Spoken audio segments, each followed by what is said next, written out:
खबर अब मध्य प्रदेश से जान लीजिए। मध्य प्रदेश के अमरवाड़ा सीट से कांग्रेस आगे चल रही है। ये जो अलग अलग जगहों से खबरें आ रही हैं, अगर कांग्रेस आगे जा रही है, पर कांग्रेस कैंडिडेट जीत रहे हैं, तो ये इंडिया ब्लॉक के लिहाज से अच्छी खबर है। हालांकि लोकसभा इलेक्शन में जैसी उम्मीद इंडिया ब्लॉक ने की थी, हालांकि काफी अच्छे नंबर 234 इंडिया ब्लॉक ने जोड़े, 99 अकेले कांग्रेस ने जोड़े। लेकिन अभी लोकसभा इलेक्शन जब हाल ही में खत्म हुए हैं, लगातार तीसरी बार देश में एनडीए की सरकार बन गई है, उसके ठीक बाद में ये उपचुनाव बड़ा शक्ति परीक्षण भी है दोनों ही गुटों के लिए, यानी कि एनडीए और इंडिया ब्लॉक के लिए। ऐसे में इंडिया ब्लॉक के लिए ये अच्छी खबर है मध्य प्रदेश के अमरवाड़ा सीट से, जहां पर कांग्रेस कैंडिडेट आगे। हालांकि अभी कुछ राउंड की जो काउंटिंग है वो बची है। जैसे जैसे वक्त आगे बढ़ेगा वैसे वैसे तस्वीर और ज्यादा साफ हो जाएगी। लेकिन अलग अलग जगह से कहीं बीजेपी कैंडिडेट जीतने की खबर, कहीं कांग्रेस कैंडिडेट जीतने की खबर। तो जैसे अभी बिहार के रुपौली से आपने जाना, जहां निर्दलीय उम्मीदवार आगे है, रैनिक दत्ता जुड़ गए हैं। पश्चिम बंगाल की चूंकि 4 सीटों पर आज उपचुनाव के बाद काउंटिंग हो रही है, और साथ ही साथ धर्मेंद्र चौधरी उत्तराखंड में नजर बनाए हुए हैं, देहरादून से हमारे साथ में जुड़े हुए हैं। रैनिक, पश्चिम बंगाल की 4 सीटों पर अपडेट अभी क्या है?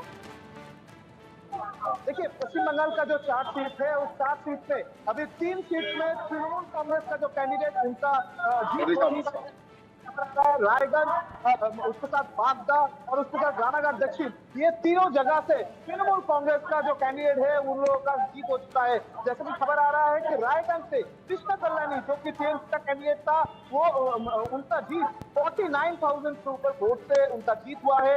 दूसरी तरफ रानागढ़ दक्षिण, उस जगह से मुकुट अधिकारी, वो भी पहले बीजेपी का कैंडिडेट था, बीजेपी से एमएलए था, उसके बाद बीजेपी छोड़कर तृणमूल ज्वाइन किए, उसके बाद ही वो तृणमूल का अभी चुनाव में उनका जीत हुआ है। 33,000 के ऊपर मार्जिन से उनका जीत हुआ है। और उसके साथ साथ यंगेस्ट कैंडिडेट जिसको पश्चिम बंगाल का यंगेस्ट कैंडिडेट कहा जा रहा है, मधुपर्णा ठाकुर, बागदा जो सीट है, बागदा असेंबली कंस्टिट्यूंसी, उस जगह से उनका भी 35,000 से ऊपर वोट से उनका जीत हुआ है, ऐसा खबर आ रहा है। मैं एक तस्वीर पहले दिखाऊंगा। मैं अभी खड़ा हूँ मानिकतला विधानसभा एरिया, और कुछ ही समय का अंतर है और कुछ ही समय में डिक्लेयर हो जाएगा कि मानिकतला विधानसभा में तृणमूल कांग्रेस का जीत, क्योंकि तृणमूल कांग्रेस अभी 14 राउंड कंप्लीट हो चुका है और 14 राउंड के बाद भी तृणमूल कांग्रेस का भारी मार्जिन से लीड है, 35,000 के ऊपर लीड है। और सिर्फ 6 राउंड बाकी है काउंटिंग का, और 6 राउंड डिक्लेयर कांग्रेस का कैंडिडेट पांडे, जो कि शासन पांडे मिनिस्टर जो पांडे को ममता बनर्जी की तरफ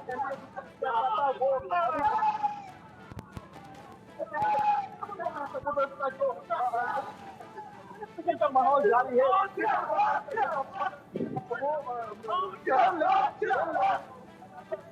ले रहा है। और माहौल पूरा पश्चिम बंगाल में है कि बीजेपी का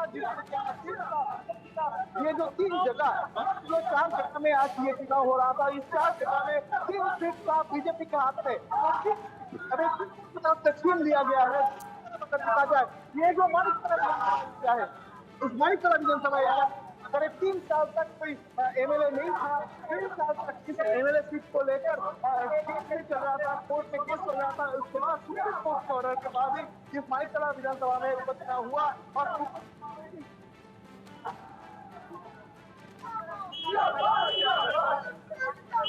रैनिक, आप कह रहे हैं कि जिस तरीके से पश्चिम बंगाल में टीएमसी का प्रदर्शन है, और तस्वीरें झूठ नहीं बोलती, तस्वीरें बता रही हैं कि कैसा उत्साह यहाँ टीएमसी कार्यकर्ताओं में नजर आ रहा है।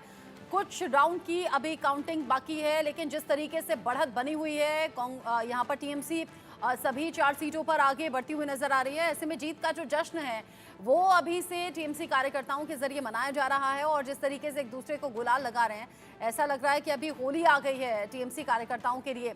तस्वीरें आप दिखा रहे हैं, अपडेट लगातार हम तक पहुंचा रहे हैं, आप रहिएगा रैनिक मेरे साथ में। साथ ही धर्मेंद्र मेरे साथ में जुड़े हुए हैं देहरादून से। धर्मेंद्र, उत्तराखंड की 2 सीटों पर भी निगाहें हैं, अभी अपडेट क्या? हालांकि कांग्रेस की बढ़त की खबर थी, एक सीट पर तो शायद कांग्रेस कैंडिडेट जीत भी गए। हाँ बिल्कुल, देखिए दोनों ही सीटों पर, चाहे बद्रीनाथ की बात करें, मंगलौर की बात करें, कांग्रेस बढ़त बनाए हुए थी। और अभी जो अपडेट नया आया है उसमें हरिद्वार की मंगलौर विधानसभा सीट से कांग्रेस प्रत्याशी काजी निजामुद्दीन 449 मतों से जीत गए हैं।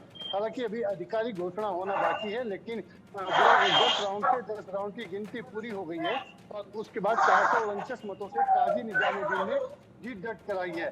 दूसरे नंबर पर यहाँ पर बीजेपी प्रत्याशी रहे हैं। हालांकि बीजेपी प्रत्याशी पहले 5 राउंड तक तीसरे नंबर पर चल रहे थे, लेकिन 5वें राउंड के बाद अचानक बहुत बड़ा फेरबदल हुआ, जहां मार्जिन करीब 15,000 के मार्जिन से काजी निजामुद्दीन आगे चल रहे थे। और फिर लगातार जो बीजेपी के प्रत्याशी थे वो उन्होंने काफी बढ़त बनाना शुरू किया और 9वें राउंड में जब गिनती हुई तो मात्र 93 मतों का अंतर रह गया था। ये अनुमान लगाया जा रहा था कि अब जब 10वें राउंड की गिनती पूरी होगी तो कहीं ना कहीं इस सीट पर कब्जा कर लेगी बीजेपी और बीजेपी का कमल यहाँ पर पहली बार खिल जाएगा। लेकिन ऐसा नहीं हो पाया। जब 10वें राउंड की गिनती पूरी हुई तो उस गिनती में 449 मत ज्यादा मिले हैं कांग्रेस के प्रत्याशी को और कांग्रेस के प्रत्याशी काजी निजामुद्दीन ने मंगलौर सीट को जीत लिया है। दूसरी सीट बद्रीनाथ है, अभी उस पर मतगणना चल रही है, लेकिन कांग्रेस के जो प्रत्याशी हैं वो उस पर आगे चल रहे हैं।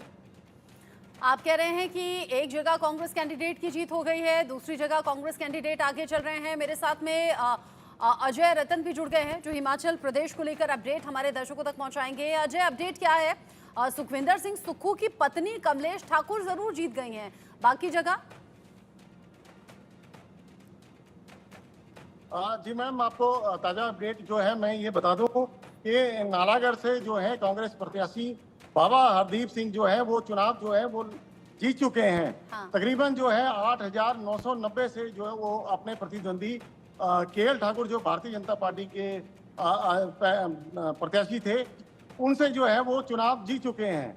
और आपको खास कारण ये बता दूं कि कुछ एक जनता ने ये सोचा कि 3.5 साल की जो सरकार है कांग्रेस की, भी वो अगर उसका ही प्रत्याशी हम जिताकर जो है विधानसभा में भेजते हैं तो कहीं ना कहीं जो नालागढ़ का विकास होगा। और दूसरी बात जो है कि आजाद उम्मीदवार के तौर पर जो पिछली बार केएल ठाकुर जो है बड़े मैंडेट से जो जीतकर जो विधानसभा आए थे और अचानक जो है उन्होंने इस्तीफा देकर जो है भारतीय जनता पार्टी ज्वाइन कर ली थी। कहीं ना कहीं जनता में जो है उनका रोष जो है बहुत ज्यादा रोष देखने को मिला था और यही देखने को मिला है कि जो जनता का रोष है वो सामने नजर आया है और लीड जो है वो काफी लीड से जो है कांग्रेस प्रत्याशी बाबा हरदीप सिंह जो है चुनाव जीत चुके हैं। जी, आप बता रहे हैं कि यहाँ जिस तरीके से रिजल्ट सामने आए हैं, लोगों के रिएक्शंस भी तेजी से सामने आ रहे हैं, कुछ पॉलिटिकल रिएक्शंस भी सामने आए क्या अजय? जी मैम, दोबारा बोलिए प्लीज। कुछ राजनीतिक पार्टी के नेताओं के जरिए कोई रिएक्शन सामने आए क्या अजय? नहीं, अभी राजनीतिक पार्टियों के नेताओं के अभी सामने नहीं आए हैं। अभी सीपीएस राम कुमार जो दून क्षेत्र से आते हैं उन्होंने अपना बयान दिया है और मुबारकबाद दी है अभी हरदीप बाबा जी को, ये काफी बड़े मैंडेट से जो जीते हैं। और आपको बताएं कि राम कुमार चौधरी लगातार 10 दिनों से जो ये नालागढ़ विधानसभा क्षेत्र है वहां पर उनके लिए कार्य कर रहे थे और पूरा कैबिनेट जो है यहाँ पर पूरे 10 दिन से लगातार उद्योग मंत्री, आपके स्वास्थ्य मंत्री 10 दिनों से यहीं पर डेरा जमाए हुए थे। तो अभी बड़े उनका नेता का किसी का बयान नहीं आया है और हरदीप बाबा जी जो अभी बाहर निकले नहीं हैं, जैसे ही वो बाहर आते हैं हम उनका बयान रिकॉर्ड करेंगे। जी ठीक है अजय, आप रहिएगा मेरे साथ में। रैनिक मेरे साथ में है और रैनिक जो लगातार सुबह से तस्वीरें हम तक पहुंचा रहे हैं, टीएमसी बहुत ज्यादा कॉन्फिडेंट है और टीएमसी कार्यकर्ता रिजल्ट से पहले से ही एक दूसरे को रंग लगा रहे हैं, गुलाल लगा रहे हैं और खुशी मना रहे हैं। रैनिक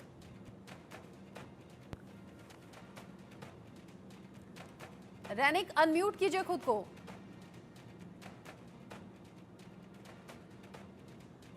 रैनिक आप म्यूट हैं।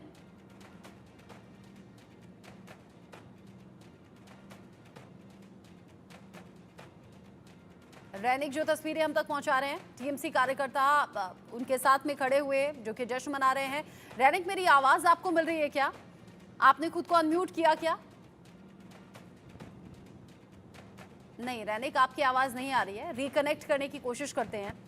हम 7 राज्यों में 13 सीटों पर विधानसभा उपचुनाव के नतीजे अब जैसे जैसे सामने आ रहे हैं वैसे वैसे अपने दर्शकों तक पहुंचा रहे हैं। जहां पर पश्चिम बंगाल में एक बार फिर से टीएमसी का जादू चलता हुआ नजर आ रहा है, टीएमसी आगे बढ़ती हुई नजर आ रही है। रैनिक तस्वीरें दिखाइए, अपडेट बताइए। एकदम देखिए, सुबह से जो तस्वीर आ रहा है 4 जगह से, वो एकदम साफ है कि तृणमूल कांग्रेस का जो सपोर्टर्स है, उन लोगों के मन में एक ही बात था कि तृणमूल कांग्रेस का जीत सुनिश्चित है। और इसीलिए आज सुबह से जो तस्वीर दिखाया जा रहा है कि 4 जगह जिस 4 जगह में आज ये चुनाव का रिजल्ट है, उस 4 जगह में 3 सीट था बीजेपी के हाथ में। बीजेपी का कैंडिडेट की तरफ से ये सीट को चुना गया था 2021 साल में, मगर उसके बावजूद भी तृणमूल कांग्रेस की तरफ से एक कॉन्फिडेंस दिखाई दे रहा था कि ये 4 जगह में ये 3 जो सीट है जिसपे कड़ी टक्कर होने वाला था टीएमसी और बीजेपी के बीच में, मगर टीएमसी के बीच में एक कॉन्फिडेंस था कि उस 4 जगह में ये 4 सीट तृणमूल कांग्रेस का होने वाला है। और उसी वजह से सुबह से जो सेलिब्रेशन का माहौल, वो सेलिब्रेशन का माहौल देखने लगा था। और वही सही निकला कि तृणमूल कांग्रेस की तरफ से अभी ये 4 जगह में 3 जगह कॉन्फिडेंटली तृणमूल कांग्रेस की तरफ से भारी मार्जिन से 30,000 के ऊपर, हर एक सीट पे 30,000 के ऊपर मार्जिन से तृणमूल कांग्रेस का कैंडिडेट जो है उनका जीत हुआ है। और एक जगह जिस जगह में और कुछ ही समय का अंतर है और कुछ ही समय में इस जगह का जो रिजल्ट, वो रिजल्ट सामने आएगा मानिकतला विधानसभा केंद्र। और इस जगह में भी कॉन्फिडेंट है तृणमूल कांग्रेस की जीतने के लिए और उन लोगों का जीत सुनिश्चित है। और इस वजह से तृणमूल कांग्रेस की तरफ से भी बार बार से कहा जा रहा था कि ये जो जीत है, ये जीत टोटली कॉन्फिडेंस से है और बीजेपी का हमने हार सुनिश्चित था। घोष हम लोगों के साथ है। कुणाल जी, ये जो जीत किस तरीके से देख 4 जगह का जो जीत किस तरीके से देख रहे हैं आप? ये पूरा देश में एंटी भाजपा वेव चल रहा है और बंगाल में प्रो तृणमूल का मैजिक चल रहा है। इसीलिए भाजपा कम हो रहा है, हार रहा है और दीदी का जो उम्मीदवार है वो 4 में 4 ही जीत चुका है। ये जो 3 सीट, ये 4 जो चुनाव था, 4 में से 3 सीट था बीजेपी का कैंडिडेट तृणमूल ज्वाइन किया, उसके बाद तृणमूल कांग्रेस का जीत। क्यों, कैसा स्ट्रेटेजी है? क्योंकि ये स्ट्रेटेजी था, ये लोकसभा का पर्सपेक्टिव अलग था, कुछ लोग वोट दे दिया था, तो अभी उसका ये ऐसा हुआ भाजपा को वोट देना, ये वोट वेस्ट है क्योंकि पूरा देश में भाजपा कम हो चुका है, बंगाल में हार चुका है। डेवलपमेंट के लिए दीदी का उम्मीदवारों को वोट देना जरूरत है, तो वोट दे दिया है। एकदम डेवलपमेंट इश्यू में वोट हुआ है और भाजपा को वोट देना एक भूल था, ऐसा कहना है। और सेलिब्रेशन का माहौल जो है, वो माहौल आपको देखने को मिलेगा क्योंकि एक तरफ टीएमसी की तरफ से दावा किया जा रहा है कि जिस तरीके से वोट हुआ है वो सही है, मगर बीजेपी की तरफ से इसका काउंटर भी किया जा रहा है। बीजेपी की तरफ से कहा जा रहा है कि वो इलेक्शन हुआ है, ये जो उपचुनाव हुआ है 4 जगह में, उधर वोट नहीं हुआ, बीजेपी का कोई कैंडिडेट को बैठने नहीं दिया गया, बीजेपी का जो बूथ एजेंट था उसको बैठने नहीं दिया गया था, ऐसा कंप्लेन भी बीजेपी की तरफ से किया गया। मगर कांग्रेस की तरफ से जारी है, गुलाल से वो लोग खेल रहे हैं, का माहौल बरकरार है। आप देख ही सकते हैं कि किस प्रकार से लोग आए हैं, तृणमूल कांग्रेस का जो सपोर्टर वो इधर मौजूद है, एकदम काउंटिंग सेंटर के बाहर तृणमूल कांग्रेस का जो सेलिब्रेशन, वो सेलिब्रेशन चालू हो चुका है और कुछ ही समय का अंतर है और 2 से 3 राउंड बाकी है इस जगह का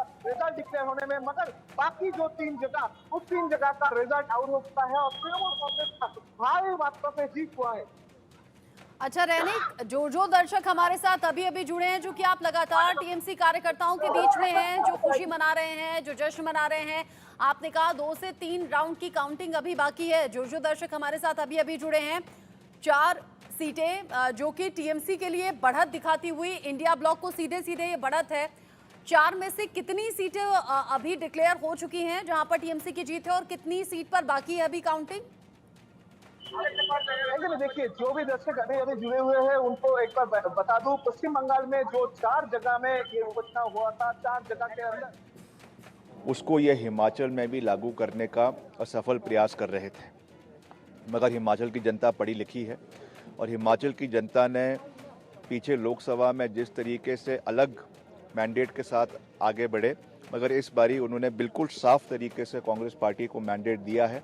ये इस चीज़ को दर्शाता है कि दल बदलने की राजनीति को प्रदेश के अंदर पूरी तरीके से नकारा गया है और प्रदेश सरकार को मजबूत किया गया है, कांग्रेस पार्टी को मजबूत किया गया है और हम अपना कार्यकाल पूरा भी करेंगे और अगले चुनावों में भी कांग्रेस पार्टी का अच्छा प्रदर्शन प्रदेश के अंदर रहेगा।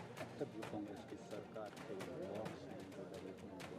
क्या उसको देखकर लोगों का भी मैंडेट निश्चित तौर से मैंडेट मिला है तो उसमें developmental works plays one of the most important factors, और जिस तरीके से सरकार मजबूत कार्य कर रही है in spite of the financial constraints that we are facing, उसके बावजूद मजबूत कदम ले रहे हैं, तो निश्चित तौर से जनता उसकी सराहना कर रही है और आने वाले समय में और भी ऐसे कार्य किए जाएंगे, चाहे महिलाओं को समान राशि देने की बात है, चाहे हमारे अनाथ बच्चों को सहयोग देने की बात है, चाहे ओपीएस देने की बात है, चाहे रोज़गार के साधन खोलने की बात है। जयराम जी बारी बारी कहते हैं कि हमने रोज़गार नहीं दिया है, मैं आंकड़ों के साथ कह रहा हूं कि हमने 1.5 साल के कार्यकाल में सरकारी क्षेत्र में ही 30,000 नौकरियां पैदा करी है, चाहे वो पुलिस में है, चाहे एजुकेशन में है, चाहे हेल्थ में है। हम हर तरीके से आगे बढ़ रहे हैं, बट फिर भी जो भी कुछ और भी काम करने हैं उनको भी हम आने वाले समय में पूरा करेंगे। Finally, as a young minister, are you enthusiastic to see this historic moment that the chief minister and his wife, for the first time, would be sitting in the assembly? Definitely, it will be making history in Vidhan Sabha, where husband, chief minister, and his wife, who is now an elected MLA. Vikramaditya Singh को सुन रहे थे आप। हिमाचल में जिस तरीके से अभी तक जानकारी है कांग्रेस को बढ़त मिलते हुए, या फिर सुखविंदर सिंह सुक्खू की खुद की जो पत्नी है कमलेश ठाकुर, वो जीत गई हैं देहरा सीट से, उसके बाद कांग्रेस कॉन्फिडेंट है और वो कह रही है कि बीजेपी ने बड़ा ही अलग तरीके से माहौल बनाने की कोशिश की, लेकिन जो हिमाचल की जनता है वो पढ़ी लिखी है और वो अपने अधिकारों को जानती है, पहचानती है। उधर पश्चिम बंगाल में चारों सीटों पर टीएमसी के आगे चलने को लेकर लगातार जश्न मनाया जा रहा है। शक्ति बिहार से जुड़ गए मेरे साथ में, चूंकि बिहार की भी एक सीट पर अभी काउंटिंग को लेकर जानकारी ऐसी है कि निर्दलीय जो कैंडिडेट है वो आगे है। शक्ति, अभी का अपडेट क्या है?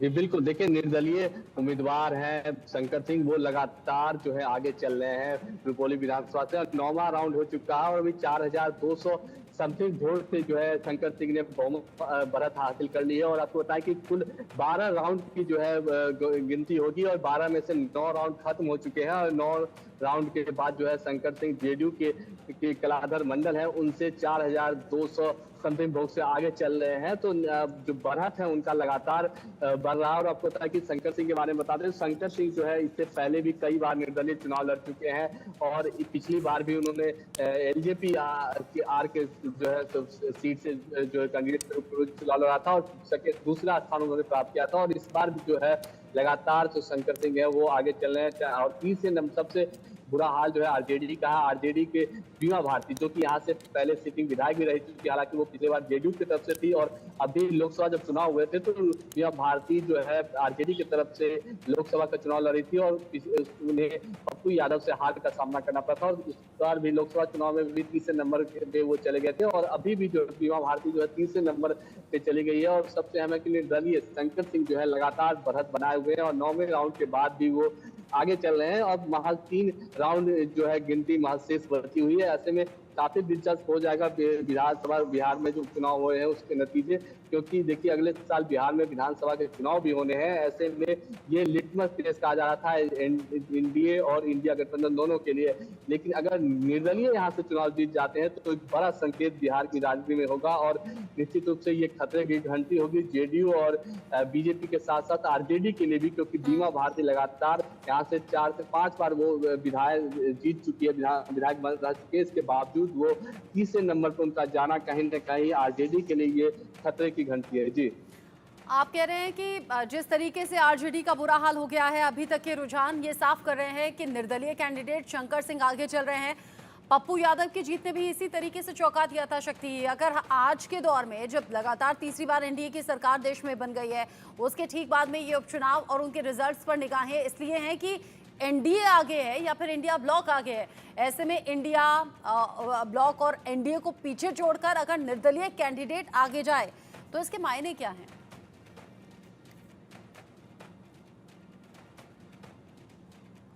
शक्ति,